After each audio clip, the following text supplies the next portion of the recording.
I never planned on starring in a cautionary tale about step-parenting, but life likes handing out roles you didn't audition for.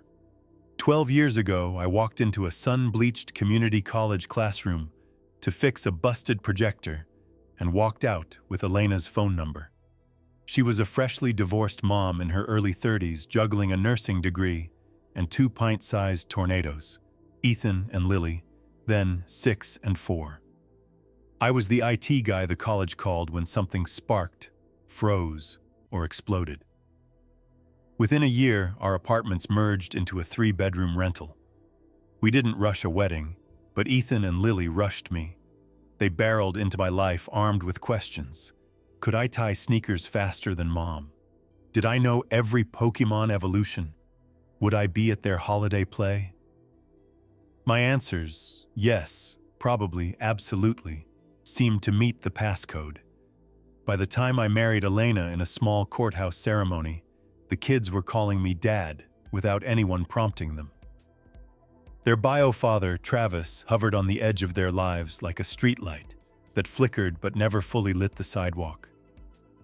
Money drove most arguments Elena and I never had. I earned solidly in the upper 5 figures managing campus infrastructure. She graduated, landed a hospital job, but spent the first years on entry-level wages. I picked up the slack: school supplies, dental work, extracurricular fees, the second-hand SUV with decent airbags. I drafted a spreadsheet for every expense, partly to keep order, and partly to remind myself that love, while unconditional, still burned calories and dollars. When Travis fell $6,000 behind on child support, I turned the arrears into another column and kept the lights on. Life settled into that humming domestic rhythm you don't notice until it stops. The kids grew. We bought a modest split level using my savings from a bachelor decade spent avoiding avocado toast. We drank grocery store champagne in the empty living room, toasting new beginnings and freshly painted walls. Ethan discovered a gift for coding. He won a regional hackathon at 14 with a goofy app that reminded teachers to drink water. Lily dominated track meets, her lean frame devouring distances like a cheetah on Red Bull. If you'd peeked through our windows, you'd have sworn we were the generic brand of a Hallmark family. But Travis never liked being background noise. 2 years ago, a judge finally ordered a wage garnishment after he ghosted 3 hearings. Forced consistency weirdly improved his paternal enthusiasm. Nothing says fatherly love like a court order and a debit notification. He started FaceTiming the kids weekly. At first, I encouraged it. Identity deserves both roots. Over time, though, those calls morphed into propaganda sessions. I'd overhear Travis flipping the script. Your mom kept me away. I always wanted joint custody. Some random dude moved in and took over. He framed every missed recital like Elena's fault. Every medical bill like my unsolicited charity. Teenage brains, despite Wi-Fi strength, are dial-up slow at spotting manipulation. Ethan bristled when I asked him to mow the lawn. Lily eye-rolled any request that didn't originate from her phone screen. Elena and I brushed it off as standard adolescence. Then came the Saturday barbecue. I'd spent the morning smoking brisket, my unofficial love language, for Ethan's high school graduation pre-party. His university acceptance letter to Michigan Tech hung on the fridge, funded partly by scholarships and largely by a 529 plan I started when he still fit in booster seats. Our backyard filled with neighbors, Elena's coworkers, and the clatter of cornhole bags. Travis was there too. First time he'd visited our house. He arrived late, carrying a lukewarm six-pack and years of unfinished conversations. Around dusk, I slipped inside to grab more plates. Halfway down the hallway, I froze. Voices floated from Ethan's room. Travis's bass line, Ethan's newly deep baritone, Lily's lighter trill. I caught my own name. Mom's husband is just some guy, Travis said. Nice enough, but he's not family. Yeah, Ethan answered. I mean, he paid for stuff, but biologically, he's nothing. Lily chimed in. It was weird how everyone acted like he's our dad. He's basically just mom's plus one. They laughed. Someone popped a canned tab like a period at the end of a sentence. I felt something inside me tilt, like realizing the house you're standing in has shifted off its foundation. I wasn't angry, not yet. First came numb curiosity. Is this real? Maybe I misheard. I waited for Elena's voice to chew them out, to correct the record. Nothing. She was in the kitchen, scrolling her phone, oblivious or indifferent. I plastered on a smile the rest of the night, my face aching from the effort. At 2 a.m., when the last guest left and Travis peeled off into darkness, I asked Ethan for a word. He shrugged, eyes flitting to his phone. I kept it short. I heard what you said about me. He blinked. Oh. Look, no offense, it's just accurate. Accurate. I tasted the word, found it rancid. Lily wandered in, and I repeated the line. She crossed her arms with that teenage defiance I once mistook for confidence. We're 18 and 16. We can decide how we label people. Elena took their side by not taking any.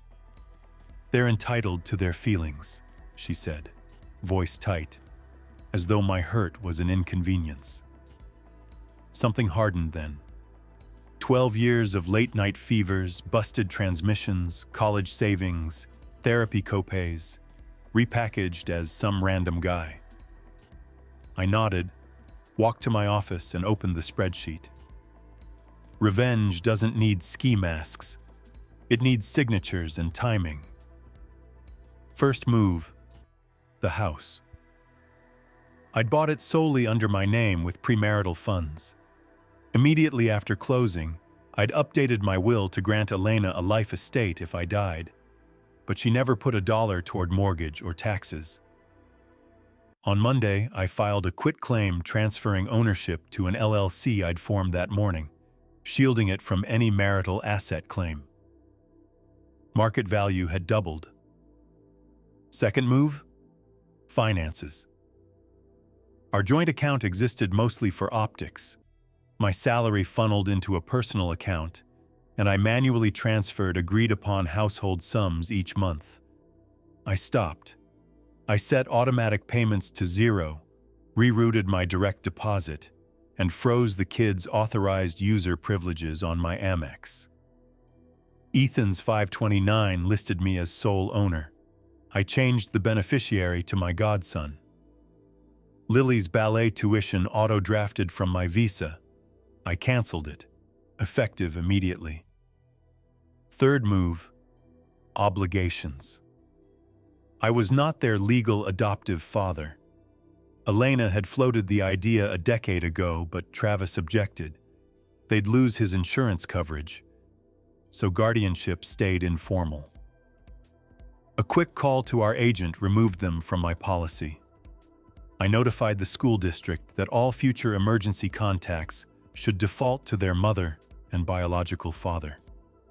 Finally, I booked a furnished one-bedroom downtown and scheduled movers for Friday. My essentials fit in 17 labeled boxes. The brisket smoker went too. Petty, maybe, but it was mine. I broke the news on Thursday evening. They sat at the dining table, the same oak slab I'd refinished last Christmas while they watched Netflix. I'm moving out tomorrow, I said. The mortgage, utilities, and groceries are now your responsibility, Elena. The kids are Travis's and yours to support. I'll send a formal separation agreement through my attorney. Elena sputtered about blindsides. Ethan accused me of abandoning them. I reminded him I was just some guy. Lily cried, but mostly because the Wi-Fi was in my name. Legal separation in our state requires a year apart before divorce. I intended to glide through that year with monk-like focus. I threw myself into work, banked overtime pay, revived an old side hustle building custom PCs. My expenses cratered, my savings ballooned.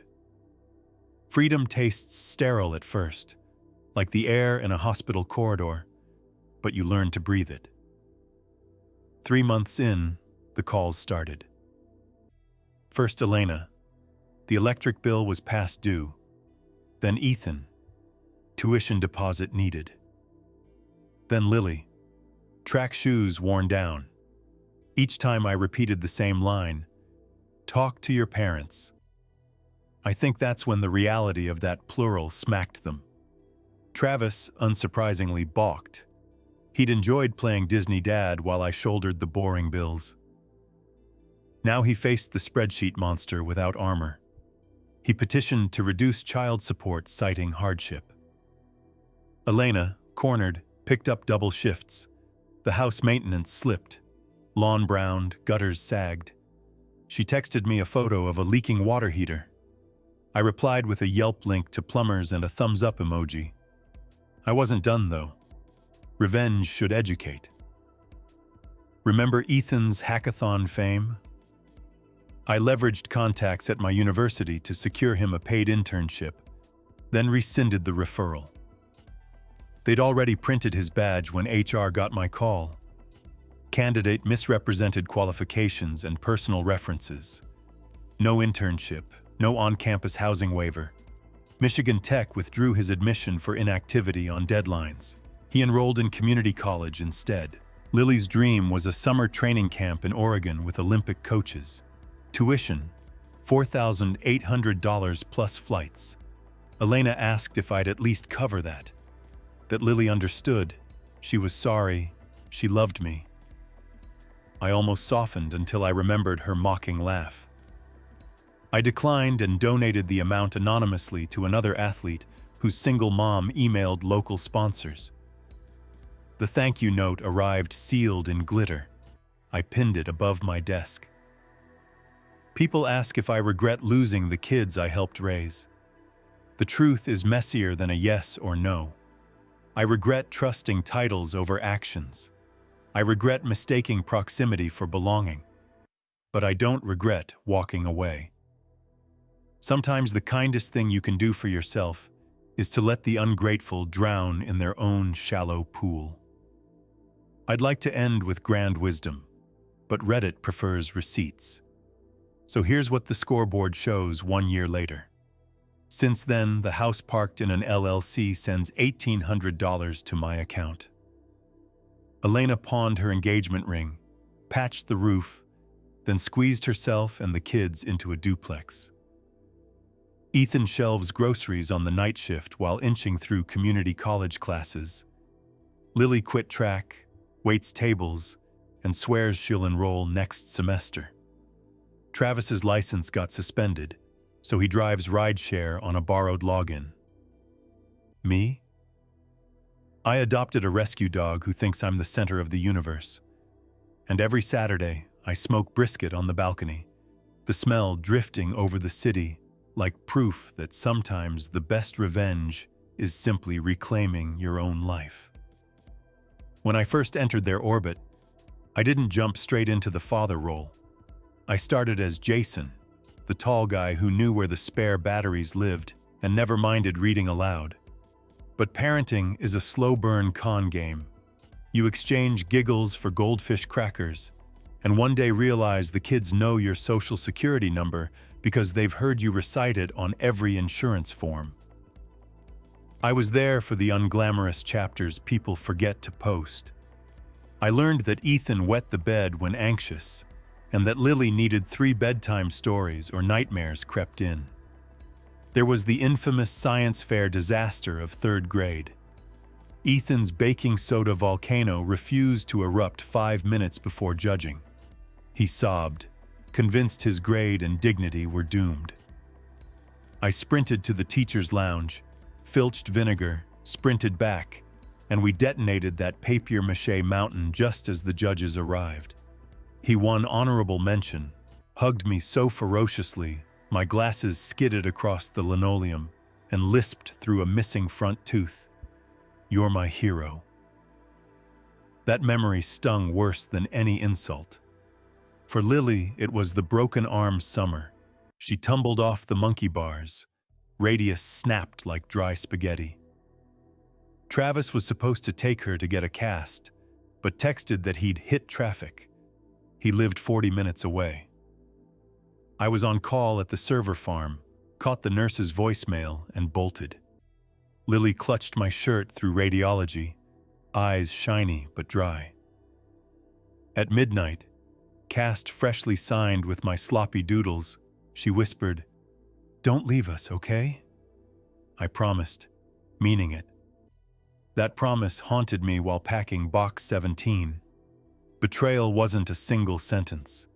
It was the erasure of thousands of tiny investments that built our shared language.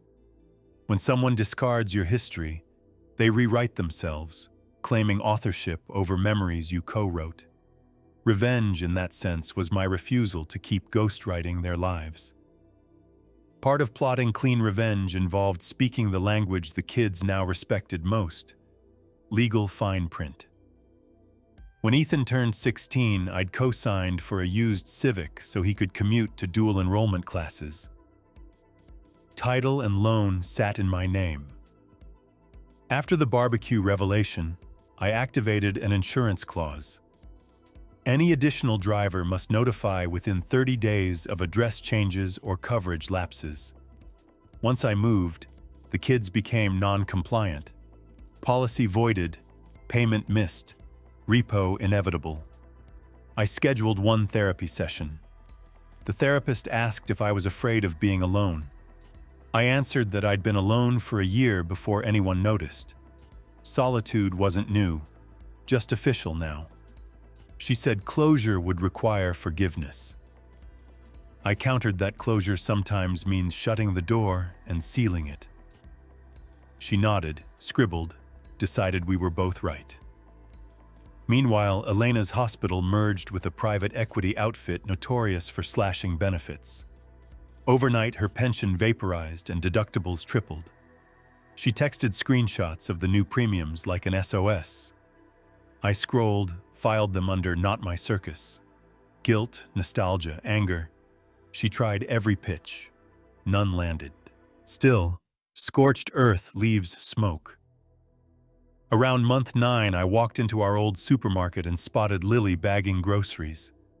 She hesitated, recognition warring with pride. I nodded. She whispered, "Hi." Her eyes flicked to the manager, begging me not to cause drama. I didn't.